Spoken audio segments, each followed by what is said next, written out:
سب سے پہلی بات یہ کہ زندگی کی سب سے بڑی حقیقت موت ہے.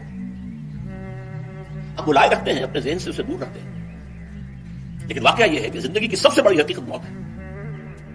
خدا کے منکر پیدا ہوئے ہیں لیکن موت کا انکار کرنے والا کوئی پیدا نہیں ہوا. اس لیے میں نے آیت آپ کو سنائی، کل نفس ذائقۃ الموت، ہر سی نفس کو موت کا مزہ چکھنا ہے، ہر جاندار کو موت کا مزہ چکھنا ہے. ثم الینا ترجعون، پھر ہماری طرف لوٹا دیے جاؤ.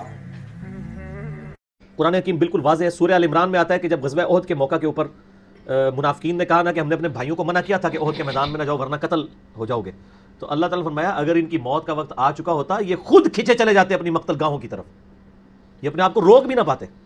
پھر سورہ نساء میں آیا کہ تم اپنے آپ کو مضبوط قلعوں میں بھی بند کر لو نا، موت تمہیں وہاں پہ بھی آ کے جائے.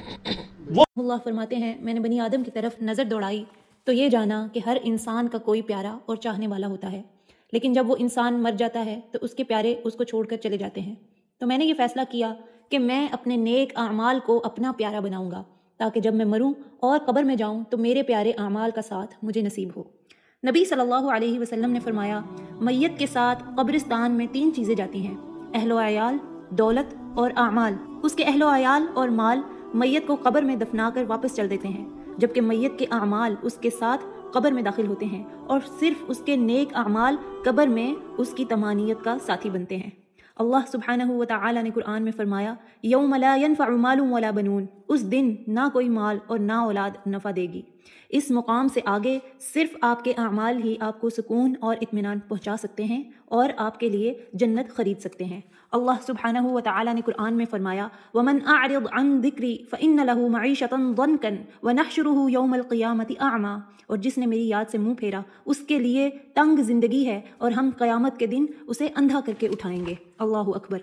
نبی صلی اللہ علیہ وسلم نے فرمایا کہ جو انسان اس دنیا میں اللہ سبحانہ و تعالیٰ کی یاد سے غافل ہے، قبر میں اللہ سبحانہ و تعالیٰ اس کے اوپر 99 ڈریگنز مسلط کر دیں گے اور ان میں سے ہر ڈریگن کے 70 سر ہوں گے جو اس وقت تک اسے ڈستے رہیں گے جب تک کہ قیامت کا دن قائم نہ ہو جائے. اللہم انی اعوذ بک من عذاب القبر وأعوذ بك من عذاب النار.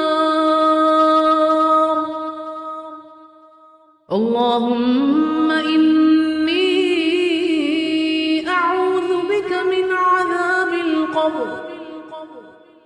اللهم إني أعوذ بك من عذاب القبر. اللهم إني